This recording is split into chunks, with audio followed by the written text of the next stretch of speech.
Friend computer knowledge Indian channel के अंदर आपका स्वागत है।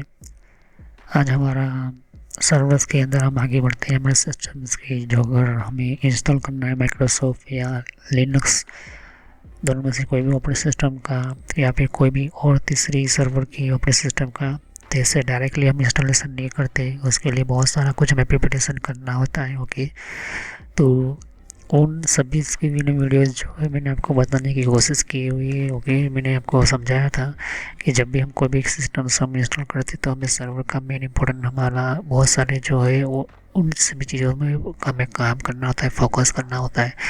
तो आईपी एड्रेस वगैरह जो हो गए उसकी लिस्ट बनानी होती है। फिर हमारे कुछ खास तरह के कनेक्शंस वगैरह जो होती है वो हमें देखने होते हैं।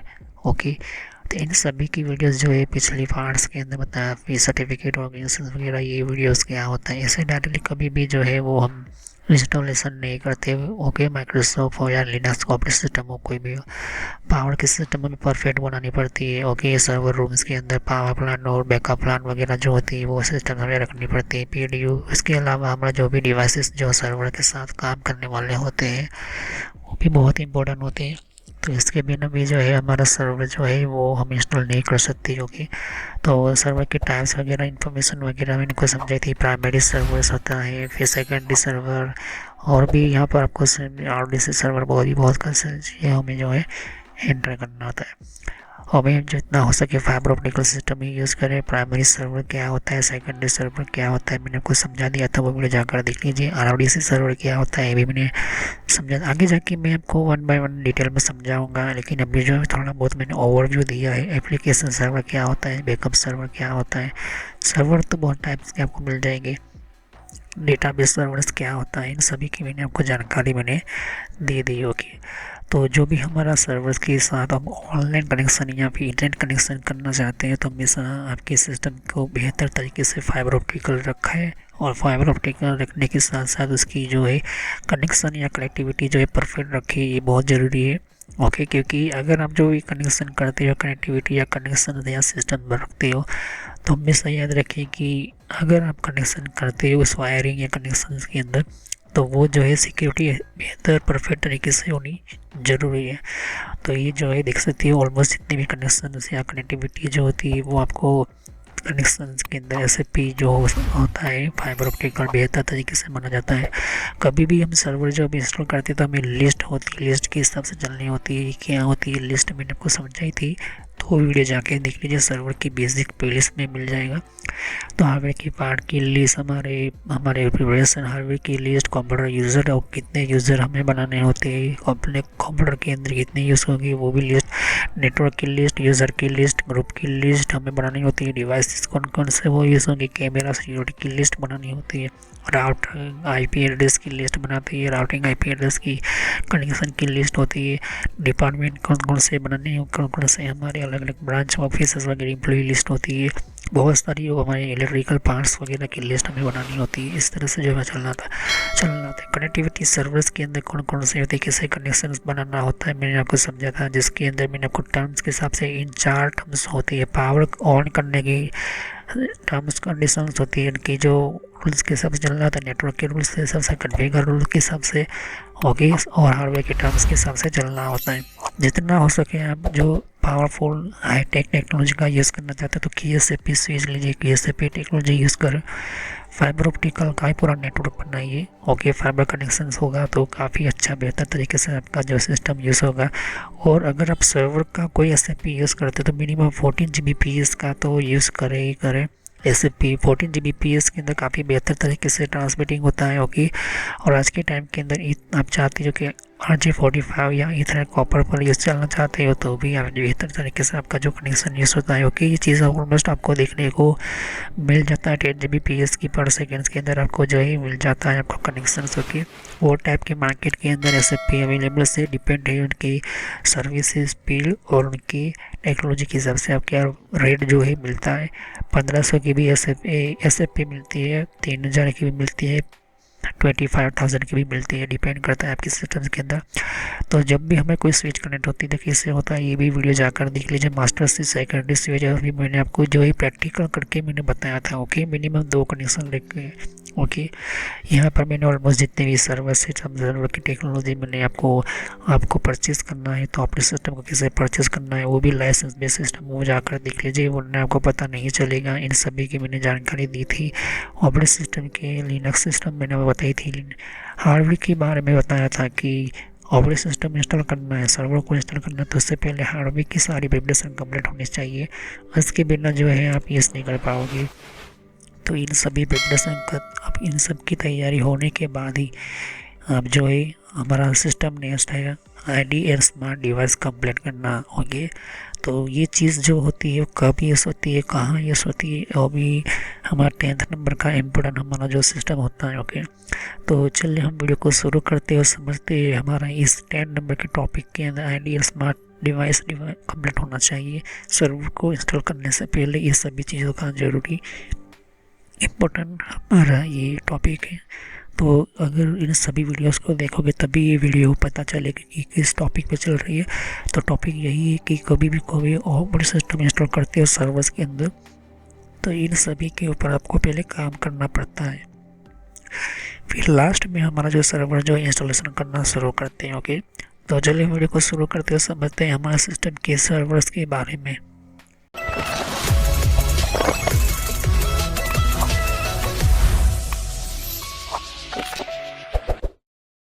तो friend, computer knowledge internet channel के अंदर मैं वीडियो शुरू करने से पहले मेरी चैनल की आपकी पूरी जानकारी देना चाहता हूँ। तो यहाँ पर हमें आपको समझाने के लिए मैं यूट्यूब के ऊपर क्लिक करता हूँ और आपको इस चैनल पर कैसे विज़िट करना है। तो यहाँ पर आपको यूट्यूब पर आना है। यूट्यूब पर आने के बाद आपको यहाँ पर सर्च करना है, आपको लिखना है computer knowledge and trainer. Okay, तो यहाँ पर अब आप लिखोगे यहाँ पर तो फर्स्ट नंबर पर ही मेरी चैनल आ जाएगी। तो ये मैं इसलिए बता रहा हूँ क्योंकि मेरा जो पुराना जो नेम था उसको मैंने बदल कर ये नया नेम रखा हुआ है। तो ये जो मैंने नेम इंटर करके आपको सर्च करना है, मोबाइल है तो मोबाइल में भी इस तरह से आपको लिखना है। तो देख सकते हो मेरा चैनल आ चुका है यहाँ पर। ओके, ये चीज़ मेरी आपको समझाना चाहता हूँ। तो यहाँ पर ये जो है ये मेरा चैनल के ऊपर क्लिक किया, ये पुराना नेम है। ओके, और यहाँ पर आपको सब्सक्राइब पर आना है। सब्सक्राइब पर आने के बाद क्लिक करना है सब्सक्राइब पर और ऑल पर क्लिक कर दीजिए ताकि नई वीडियो की जानकारी पहले आपको मिले। यहाँ पर प्लेलिस्ट पर क्लिक करना है। देख सकते हो मेरी बहुत सारी प्लेलिस्ट मैंने आपको समझाने के लिए, बताने के लिए, कंप्यूटर को एडवांस सिखाने के लिए ये मैंने आपको बताई हुई है। तो जितने भी आपके सामने सर्वर की टेक्नोलॉजी जो है सिस्टम्स है आपको बताने के लिए ये चीज़ें आपको देखने को। तो अगर आपकी कंप्यूटर के बारे में कुछ भी पता नहीं है तो बेसिक शुरुआत कीजिए, फिर आप विंडोज़ बेसिक से फिर आप माइक्रोसॉफ्ट के ऑफिस के अंदर सीखिए, फिर यहाँ पर हार्डवेयर के बारे में सीखे तो और आपकी स्किल डेवलप होगी। थोड़ी आवाज़ के लिए थोड़ी प्रॉब्लम हो सकती है, लेकिन आवाज़ का थोड़ा प्रॉब्लम आप समझ लेना। नेटवर्क के अंदर आप सकते हैं कि नेटवर्क के अंदर भी आपको पूरी जानकारी मिलेगी, नेटवर्क क्या है, नेटवर्क कैसे यूज़ होता है, कंप्यूटर के नेटवर्क की अच्छी तरह से जानकारी नहीं देख सकते हो। और विंडो 8 और 8.1 क्या है, विंडो 8.1 किससे काम करता है मैंने आपको ये भी बताया था। ओके, तो ये ऑलमोस्ट सभी चीज़ें आपको देखने को मिलती है। एडवांस में आपको भी यहाँ पर देख सकते हो कि सिस्को की आपको नॉलेज लेनी होगी। अगर आपके सिस्टम्स के अंदर नेटवर्क से भी आगे जाना चाहता है, आपको जाना है नेटवर्क से भी आगे जाना है तो फिर आपको सिस्को की ये जो है कोर्स को स्टार्ट करना है और मैं video time to time upload करता रहता हूँ। ओके, फिर आपको सर्वर सीखना है तो सर्वर का बेसिक ये प्लेलिस्ट देखना बहुत ही ज़रूरी है। सर्वर की बेसिक के अंदर भी मैं video time to time upload करता रहता हूँ। सर्वर की बेसिक के पहले आपको यहाँ पर हार्डवेयर फायरवॉल देखना है। तो हार्डवेयर बेस्ड फायरवॉल क्या है, हार्डवेयर बेस्ड फायरवॉल की टेक्नोलॉजी क्या है, ये सिस्टम सीखना ज़रूरी है क्योंकि सिक्योरिटी इसके लिए आपको हार्डवेयर बेस्ड फायरवॉल और कंप्यूटर एथिकल हैकिंग, ये दोनों मैं समझा रहा हूँ। तो हार्डवेयर बेस्ड फायरवॉल, इसकी भी video time to time upload करता रहता हूँ आपके लिए। तो इन सभी जो है जानकारी लीजिए, फिर बाद में ये सर्वर सीखे। तो सर्वर के ऊपर क्लिक करता हूँ और देख सकते हैं कि सर्वर की जो बेसिक जितने भी प्लेलिस्ट के अंदर वीडियो है वो बेसिक आप समझे, उसके बिना जो है सर्वर आप समझ नहीं पाओगे। सर्वर की टेक्नोलॉजी, सर्वर का बेसिक, सर्वर का नॉलेज, सर्वर का सिस्टम्स, हर चीज़ जो है मैंने आपको समझाने की एडवांस लेवल पर समझाने की कोशिश की है। ओके, तो सर्वर के बाद ये चीज़ देखने के बाद जिनको विंडोज सर्वर वर्जन 8 समझना है, विंडोज सर्वर वर्जन 12 समझना है, तो विंडोज सर्वर वर्जन 12 की भी video time to time upload करता रहता हूँ। ओके, ये विंडोज सर्वर वर्जन 12 की प्लेलिस्ट है, सर्वर की हार्डवेयर की भी प्लेलिस्ट है, सर्वर के अंदर भी मैं जो है हार्डवेयर के अंदर अलग अलग video time to time upload करता रहता हूँ। ओके, तो यहाँ पर आप देख सकते हो कि कुछ आपको और भी स्काइप वगैरह है, इन सभी की कंट्रोल पैनल की भी आप नॉलेज ले सकते हो। थोड़ी बहुत आपको आवाज़ की दिक्कत हो जाएगी, लेकिन वो आप अपने हिसाब से जो है ध्यान से समझे। और यहाँ पर वीडियोस अगर आप देखोगे तो यहाँ पर और भी मैं जो है लेटेस्ट वीडियो अपलोड करता रहता हूँ। तो सभी वीडियोस की जानकारी अच्छी तरह से लीजिए, समझे, वरना आपको पता नहीं चलेगा कि किस तरह से आपको जो है पढ़ना है। तो ये मैसेज जो मैं इसलिए देता हूँ ताकि आपको कोई प्रॉब्लम ना हो, कोई दिक्कत ना हो। तो ये आपको समझाने के लिए ही मैं जो है यहाँ पर समझा रहा हूँ कि किस तरह से आपको जो है फॉलो करना है। तो चलिए वीडियो को शुरू करते और समझते हैं। तो कंप्यूटर के अंदर जितने भी हमारे कनेक्शंस होते हैं, सिस्टम्स होते हैं, जो भी हमारे आईडी या कनेक्टिविटी या कनेक्शंस होते हैं, मेन इम्पोर्टेंट चीज़ होती है कि जितने भी हमारे कंप्यूटर को ऑन करने वाले या फिर यूज़ करने वाले जितने भी एम्प्लॉय होते हैं, उनकी जो है एक तरह की जो कहे कि एक हमें लिस्ट बनानी होती है। उसी तरह से हमें आईडी की भी लिस्ट बनानी पड़ती है। ओके, स्मार्ट डिवाइस का मतलब क्या होते हैं कि हमारा जो भी बिल्डिंग बनी हुई है जिसके अंदर हमने सब कुछ काम करवा दिया, लाइटिंग वगैरह, कनेक्टिविटी या कनेक्शंस वगैरह, फ्लोरिंग का, ग्राउंड फ्लोरिंग का, सिक्योरिटी का, जिसमें एम्प्लॉय सिक्योरिटी वगैरह सब कुछ जो है एक्सवाइजेड हो चुका है। तो सर्वर रूम जब बनता है तो सर्वर रूम के अंदर उसकी जो है बाउंड्री बनाई जाती है कि सर्वर का रूम कैसा होना चाहिए, डोर कैसा होना चाहिए, सब कुछ जो है परफेक्ट बनाया जाता है। अब मेन चीज़ होती है उसकी आईडी जो होती है एक्सेस किस तरह से करनी चाहिए। आईडी 3 तरह की होती है हमारे सिस्टम के अंदर। पिन आईडी होती है, हमारे स्मार्ट कार्ड आईडी होती है, और बायोमेट्रिक स्कैनिंग आईडी होती है। ओके, तो कोई ऐसा डिवाइस है जिसके अंदर पिन नंबर एंटर करते हो वो ओपन हो जाता है, वो आईडी नंबर्स होता है। दूसरा होता है हमारा स्मार्ट कार्ड आईडी होता है, तो स्मार्ट कार्ड हमें एंटर किया और वो डोर ओपन हो जाता है। तीसरा आता है बायोमेट्रिक स्कैनिंग आईडी होता है। ओके, ये चीज़ हो है। तो हमारा जो आईडी होता है वो हमें पहले कॉन्फ़िगर करना पड़ता है। ओके, सर्वर्स रूम्स के अंदर सर्वर्स इंजीनियर्स और नेटवर्क इंजीनियर्स ये दो ही अलाउ है, तीसरे किसी को भी अलाउ करना नहीं चाहिए। ओके, क्योंकि ये सिक्योरिटी होती है। ओके, तो जब सर्वर रूम बनाया जाता है तो इसका पहले ध्यान में इतना सारा कुछ नेटवर्क वगैरह कनेक्शंस वगैरह होने के बाद ये आईडी वगैरह सिस्टम जो है वो हमें रखनी पड़ती है। अब ये यहाँ पर जो आईडी हमें बनानी है स्मार्ट डिवाइस, उसका जो अलग से हमारा लैपटॉप होता है, लैपटॉप के अंदर जो हमारा सारा डेटा होता है, जब तक कि सर्वर स्टार्ट नहीं होता तब तक जो वो डेटा जो होता है वो हमारे मेन सिस्टम की, हमारी फाइल्स के अंदर, हमारे मेन कंप्यूटर के अंदर वो डेटा होता है। तो आईडी है और स्मार्ट डिवाइसेस है, तो जो वो कंप्लीट स्मार्ट डिवाइसेस अब क्या होते हैं, अब मैं आपको समझना चाहता हूँ कि इंटरनेट तो बहुत लाखों पब्लिक यूज़ करते हैं, लेकिन हमारा डिवाइसेस क्या होते हैं। देखिए, राउटर डिवाइस हो गया, तो राउटर को पहले कॉन्फ़िगर करना है आपको, फिर दूसरा कॉन्फ़िगर करना है आपको हार्डवेयर फायरवॉल को, और तीसरा फिर कॉन्फ़िगर करना है आपको स्विचेस को। इन तीनों चीज़ों को कंप्लीट कॉन्फ़िगर करना है, वीलैन बनाना है, जो भी बनाना है, जो भी सेटअप करना है, जो भी सिक्योरिटी देनी है, जो भी पॉलिसी देनी है, जो भी आपकी स्मार्ट स्विचेस हो, जो भी हो, आईपी एड्रेस वगैरह हो, इन तीनों को एंटर करने के बाद सर्वर की रैक जो रूम जो होता है उसी के ऊपर जो है फीड करना होता है। ओके, और इन तीनों को जो 24/7 पावर ऑन होना ज़रूरी है। ओके, अब मेन चीज़ यहाँ पर आती है हमारे एम्प्लॉयज़, जहाँ जहाँ एम्प्लॉयज़ रहते हैं, जहाँ जहाँ एम्प्लॉय बैठेंगे, जहाँ जहाँ एम्प्लॉय की कंप्यूटर्स होंगे, या फिर बहुत सारे कंपनी के अलग अलग डिपार्टमेंट होते हैं, या फिर गवर्नमेंट के डिपार्टमेंट होते हैं, या फिर तो उनके हिसाब से जो जो वायरिंग निकल कर आती है, जो भी कनेक्शन निकल कर आते हैं, जो भी हमारे वायरस निकल आते हैं, वो वायर फर्स्ट फ्लोर से निकल कर आकर सेकंड फ्लोर पर हमने रखा हुआ है। सेकंड फ्लोर की बिल्डिंग पर हमने मान के चलते हैं कि वो रखा हुआ है। तो मेन जो स्विचेस होती है वहाँ से डेटा निकालना है, वहाँ से आपको ऑप्टिकल केबल निकालना है, या फिर वो जो सारे केबल सीधा हमारे सर्वर रूम के अंदर ले जाना है, ये डिपेंड करता है आपके ऊपर। तो मैं हमेशा कहता हूँ कि मेन मास्टर स्विच के अंदर सिर्फ स्विच का ही कनेक्शन, सर्वर का ही कनेक्शन हो। ओके, तीसरे कोई भी एम्प्लॉय सिस्टम को जो है कनेक्शन नहीं देना चाहिए। ओके, क्योंकि यहाँ पर जो है वो लोड जो होता है वो सीधा जो हमारे मेन मास्टर स्विच पर पड़ा, तो जो है वो ज़्यादा यूँ कहें कि लोड उठा नहीं पाएगी। अगर 1 Gbps की स्विचेस है तो फिर वो समझ लो कि आपका नेटवर्क बहुत ही डाउन हो जाएगा।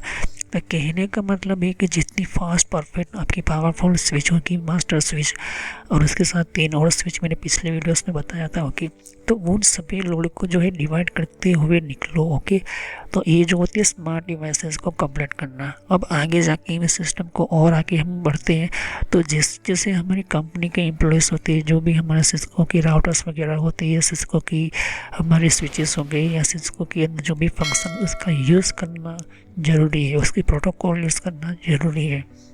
ओके, तो सिस्को की सीसीएनए वीडियोस में जाकर देख लीजिए, समझिए, इसके अंदर काफ़ी मैंने बेहतर तरीके से ढंग से समझाने की मैंने कोशिश की है। अब ऐसे डिवाइस जैसे कि मान के चलते हैं कि कोई ऐसे सिस्टम से जो बहुत सारे जो है इलेक्ट्रिकल कंपोनेंट जैसे कि ऑटोमेटिकली शट डाउन वगैरह हो गई, कुछ ऐसे डिवाइसेस जो है जो इंटरनेट पर काम करने वाले लोग होते हैं, ऐसे डिवाइसेस उसकी जो कनेक्शन या कनेक्टिविटी पावर का कंप्लीट रखो, कनेक्शन जो है वायरिंग वगैरह कंप्लीट रखो। ओके, उस तरह से जो है आपका क्लाइंट और सर्वर के बीच में सिंक्रोनाइज वगैरह, एक्नॉलेजमेंट वगैरह, सेगमेंट वगैरह हो, चाहे ओपन पैसिव लेवल्स पर आपको काम करना। तो ये जो है यहाँ पर आपका डिवाइस, इसमें हमारा एक तरह का यूँ कहिए कि सिक्योरिटी डिवाइसेस में हमारा क्या क्या आता है। तो सिक्योरिटी फिंगरप्रिंट वगैरह हो गया, फिर हमारा सेकंड हो गया हमारा यूँ कहिए कि हमारा एक तरह का हमारा सिस्टम कैमरास वगैरह हो गया, अलार्म्स वगैरह हो गए, हमारे मैग्नीफिकेशन, हमारे अलग डिटेक्शन सिस्टम्स हो गए, एरर डिटेक्शन वगैरह सिस्टम्स वगैरह हो गए, वीडियो स्ट्रीमिंग वगैरह सिस्टम्स हो गए। ये जितनी भी डिवाइस है उनको रेडी करना ज़रूरी है। ओके, तो कैमरास वगैरह हो गए, तो कैमरास को चेक करो, अच्छी तरह से फिट करो, उनकी वायरिंग भी कंप्लीट क्लीन करो, परफेक्ट तरीके से जो है वायरिंग रखोगे तो अच्छा आपका सिस्टम रहेगा, लॉन्ग टाइम आपका सिस्टम कनेक्शन रहेगा। ओके, तो कनेक्शन जो करना है दीवार के अंदर करो, ओके, हो सके तो वॉल के अंदर रखो।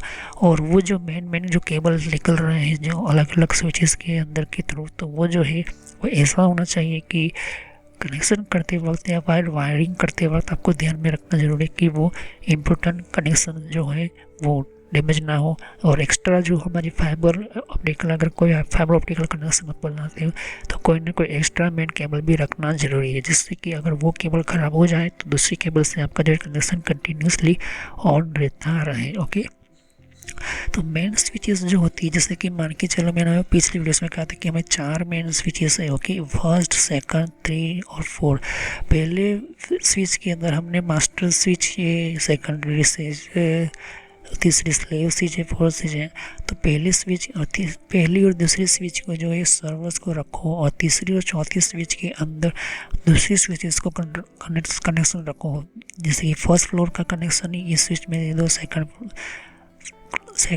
फ्लोर की स्विच का, ये थर्ड फ्लोर की, फोर्थ फ्लोर की, फिफ्थ फ्लोर की, जितने भी कनेक्शन है वो यहाँ पर इस स्विच के अंदर दे सकते हो। तो जैसे हो सके तो आप फाइबर ऑप्टिकल सिस्टम ही रखो, फाइबर कनेक्शन ही रखो, जिससे कि आपकी स्पीड काफ़ी बेहतर तरीके से मेंटेन कर सके, कंट्रोल कर सको। इस तरह से आपको देखने को मिलता है।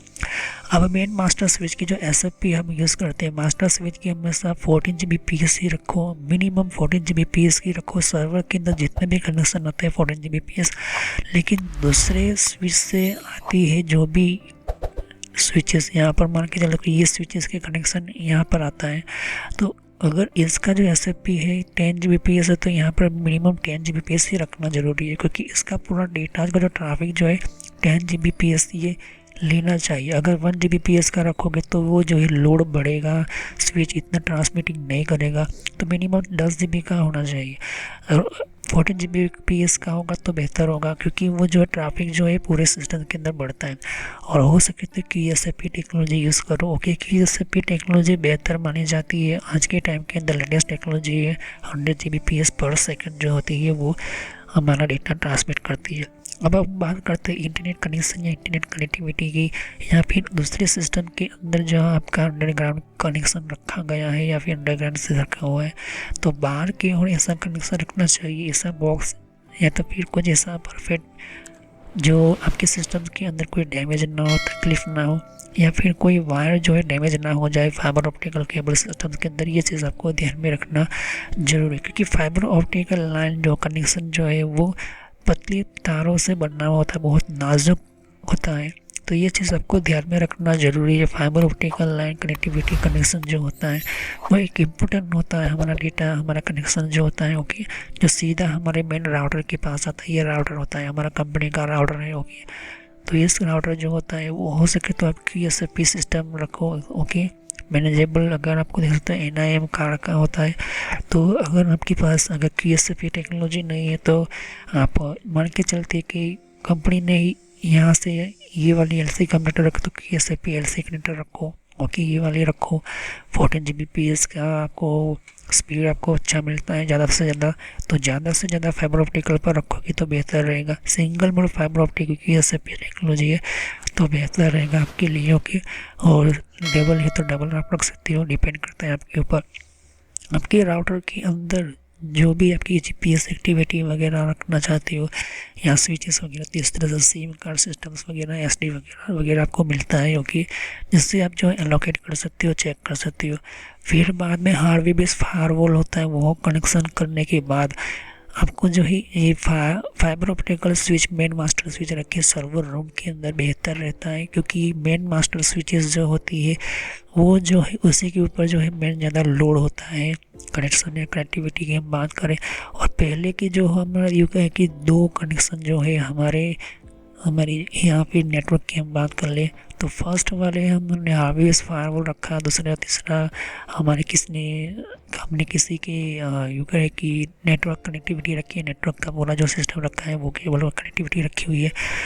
तो बाद में जो है आप सर्वर यूज़ कर सकते हो ओके, और हर सर्वर के अंदर 2-2 कनेक्शन रहना ज़रूरी है, बहुत इंपॉर्टेंट आपके सामने देखने को ऑलमोस्ट मिल जाती है। ये आपके सामने देख रहे हो, ये टोटली फाइबर ऑप्टिकल कनेक्शन। जरा सोच कर देखिए कि फाइबर ऑप्टिकल लाइन से fibre optical connectivity, fibre optical का जितना भी डेटा है वो ट्रांसमिट होता है, कितना स्पीड पावरफुल होता है और इसका ट्रैफिक कितना बढ़ता होगा, आप ज़रा सोच कर देखिए। तो ऐसे में ये जो ट्रांसमिटिंग होता है, कनेक्शंस होता है, जो भी वायर्स आती है, जो भी फाइबर ऑप्टिकल केबलिंग होती है, ये इतना इम्पोर्टेंस होता है, क्योंकि आपका जो कनेक्शन जो है, जो वायरिंग वगैरह कनेक्शन जो होता है वो main important part of network, जो पतले पतले केबल्स आती है इसके अंदर, वो डैमेज ना हो जाए, डैमेज ना हो, प्रॉब्लम ना हो, इस तरह से जो इसको बनाया जाए। ये टोटली फाइबर ऑप्टिकल केबल का जो भी दिख रहे हो ओके। अगर आपकी कंपनी बड़ी है और बेहतर तरीके से सबको जो है डेटा का ट्रांसमिटिंग करना है, कनेक्शन करना है, तो हो सके तो आप उस फाइबर ऑप्टिकल का सिस्टम का ही यूज़ करो। फाइबर ऑप्टिकल कनेक्शन से आपके सिस्टम के अंदर स्पीड अच्छी बेहतर तरीके से मिल सकता है। कुछ जगह पर आप ईथरनेट यूज़ कर सकते हो, जहाँ पर आपको यूँ कहे कि उस कंपनी की आपकी कंप्यूटर कनेक्ट करने यहाँ पर कनेक्ट कर सकते हो, एम्प्लॉय की कनेक्टिविटी करना चाहते हो। फिर लेकिन जहाँ से आपका सर्वर्स आते हैं, सर्वर्स की लाइन्स आती है, सर्वर्स का कनेक्शन हमेशा फाइबर ऑप्टिकल के ऊपर ही रखो। ईथरनेट ज़्यादा से ज़्यादा 1 Gbps देगा ओके, लेकिन आपको 100 Gbps पर जाना है तो QSFP टेक्नोलॉजी काफ़ी बेहतर मानी जाती है, परफेक्ट तरीके से मानी जाती है। बेहतर से बेहतर जितना अच्छा आपका सर्विस होगा तो आपका जो सिस्टम काफ़ी सिक्योर होगा, अच्छा होगा, परफेक्ट चलेगा, पावरफुल चलेगा। ओके, सर्वर्स जितने भी ज़्यादा अच्छे रखना चाहते हो, कनेक्शन रखना चाहते हो, पावरफुल रखना चाहते हो, तो आपको जो फाइबर ऑप्टिकल पर यूज़ करना ही होगा। ओके, क्योंकि फाइबर ऑप्टिकल केबल जो है लैटिन मीटिंग सिस्टम पर काम करता है, एसएपी ट्रांसलेसिव 10 Gbps और आईडी स्मार्ट स्क्रीन वगैरह। तो हमेशा सर्वर्स को आपको ओपन करना है, उसके अंदर जो है PCI फाइबर ऑप्टिकल कार्ड डालना है। ओके, हो सके तो QSFP टेक्नोलॉजी यूज़ करो, ये QSFP टेक्नोलॉजी है और अच्छी तरह से आपको QSFP प्लस यूज़ करो। ओके, और QSFP में QSFP प्लस या QSFP 28, ये तीनों बेहतर तरीके से जो है पावरफुल। और स्पीड की हम बात करते तो 100 Gbps का जो स्पीड होता है काफ़ी बेहतर माना जाता है। ओके, अभी यहाँ पर हमारा जो सर्वर्स जो होता है उसकी स्विच की हम बात करते हैं, तो स्विच जो है जितना पावरफुल होगा स्विच उतना बेहतर तरीके से वो कम्युनिकेशन हैंडल करता है। मैंने 3 यहाँ पर कनेक्शन टाइप बताए। देखिए, जो भी हमारा राउटर से फिर हार्डवेयर फायरवॉल से जो भी फायरवॉल से था, तो इसको फर्स्ट या सेकंड चैनल पर रखो। ओके, और इसका अगर आपने विलेन क्रिएट किया है तो भी जो फर्स्ट या सेकंड नंबर पर, तो आपको याद रहे कि नहीं भी फर्स्ट या सेकंड नंबर में कोई ना कोई जो है नेटवर्क जो है मेरा आउटसाइड नेटवर्क का लाइन जा रहा है, यहाँ पर कनेक्शन जा रहा है। ओके, फिर वहाँ से स्टार्ट करो कि आपका यूँ कहे कि हमारा इंटरनेट कनेक्शन के साथ हमारा सर्वर कनेक्ट करना है। ओके, क्योंकि हमें अपडेट भी करना पड़ेगा। ओके, जैसे इंस्टॉलेशन करना होता है, तो ये चीज़ आपको ध्यान जो है 1 by 1 रखना होता है। तो पहले स्विच को कॉन्फ़िगर करना है, फिर राउटर को भी जो भी करना है, या फिर राउटर पहले करो, फिर आप वहाँ पे फायरवॉल कंप्लीट करो। दोनों को रिवर्स कनेक्ट करने के बाद स्विचेस को कॉन्फ़िगर करना है और फिर इन सिस्टम्स को रैक के ऊपर अच्छी तरह से फिट कर देना है। फिर वहाँ से जो भी आपके लैंड कनेक्शन के अंदर जो भी कंपनी के एम्प्लॉय के जो भी एक कंप्यूटर का जो भी वायर आता है, या फिर वहाँ से कोई भी मेन वायर आता है, तो आपके सर्वर के रूम के अंदर लाना होगा। ओके, ऐसे ही आपका जो सिस्टम जो है 1 by पूरा नेटवर्क तैयार करना होता है, रेडी करना होता है। जो मैंने सर्वर की नेटवर्क के प्लेलिस्ट के अंदर सर्वर के नेटवर्क के अंदर मैंने आपको ऑलमोस्ट ज़्यादा से ज़्यादा समझाने की कोशिश की है। ओके, तो ये चीज़ मैंने आपको हमने समझा दी है। अब हम वायरलेस टावर के बारे में हम बात करेंगे। इंस्टॉलेशन करना है, हमें सर्वर को इंस्टॉल करना है, तो ये भी चीज़ इंपॉर्टेंट है, क्योंकि कुछ हमारे सिस्टम जो ऐसे होते हैं जो वायरलेस में एक्सेस करना है या ट्रांसमिटिंग करना है, या फिर एक जगह से दूसरी जगह पर वायरलेस में एक्सेस करना है, तो वायरलेस टावर की भी हमें प्रिपरेशन करनी होती है। ओके, तो चैनल को सब्सक्राइब करो, बेल आइकन पर क्लिक करना ना भूलो, जिससे कि नई वीडियो की जानकारी आपसे मिस ना हो। तो thanks for watching my video. Have nice channel continue on this topic. Next video में यहीं से मैं वायरलेस टावर के बारे में हम समझेंगे और जानेंगे ये किस तरह से हमें प्रिपरेशन करनी होती है। तो थैंक यू। देख सकते हैं कि यहाँ पर और भी एक जैसे कि विंडो 10 के लिए भी अलग मैंने प्लेस बना रखी हुई है। तो विंडो 10 के अंदर भी आप अलग अलग तरह की इन्फॉर्मेशन, जैसे तो कि विंडोज 10 के अंदर भी, तो विंडो 10 की भी आपको जानकारी मिलेगी यहाँ पर। डिफरेंट टाइप की अलग तरह की विंडो 10 की यहाँ पर सीरीज है। ओके, तो हर विंडो 10 के अंदर कौन कौन सी सेटिंग्स होती है, किस तरह की सेटिंग्स होती है, विंडो 10 के अंदर कौन कौन सी फीचर्स होती है, ये भी रखा हुआ है यहाँ पर। ओके, तो यहाँ पर आपकी विंडो 10 के अलावा कंट्रोल पैनल भी है। कंट्रोल पैनल के अंदर भी आपको जानकारी कंट्रोल पैनल क्या होता है। ओके, और आप इसी तरह की कंप्यूटर हार्डवेयर का कोर्स आपको ये इम्पोर्टेंट है, ये अभी सीखिए। और कंप्यूटर नेटवर्क का भी कोर्स कंटिन्यू कर रहा हूँ यहाँ पर। ओके, तो जहाँ पर आपकी जिस फील्ड के अंदर आपको इन्फॉर्मेशन चाहिए, साथ ही मैंने जीमेल किस तरह से बनाना, जीमेल क्या है, Gmail port forwarding, Gmail system, Gmail ID के अंदर क्लोडिंग किस तरह से करी जाती है, यहाँ पर जीमेल के अंदर किस तरह से हम लेबल क्रिएट करते हैं, यहाँ पर ये भी सिखाया मैंने यहाँ पर। ओके, तो आगे जाके आप देख सकते हो कि और भी बहुत सारे यहाँ पर वीडियोस है विंडोज 10 के यहाँ पर। ओके, तो मैंने पेटीएम, मिंत्रा, याहू, ट्विटर क्या होती है, ट्विटर के कौन कौन सिक्योरिटी फीचर कौन कौन से, फेसबुक क्या है, फेसबुक के अंदर कौन कौन से फीचर्स वगैरह होते हैं, यहाँ पर मैंने बताया यहाँ पर। तो यहाँ पर आपको देख सकते हैं कि और भी बहुत सारे आपको बेसिक कंप्यूटर यूज़र पर क्लिक करना है, यहाँ पर बेसिक कंप्यूटर नॉलेज के ऊपर, क्योंकि ये बहुत ही इम्पोर्टेंट है। और जब तक आपको कोई कंप्यूटर की नॉलेज नहीं, तो आप बेसिक पे ही स्टार्ट कीजिए। ओके, तो ये इम्पोर्टेंट है आपके लिए। और कुछ में प्रोटोकॉल वगैरह होते हैं, कुछ वेबसाइट, कुछ कमांड के अंदर क्या करना है, फायरवॉल किस तरह से यूज़ करना है, ये भी मैं बताया यहाँ पर।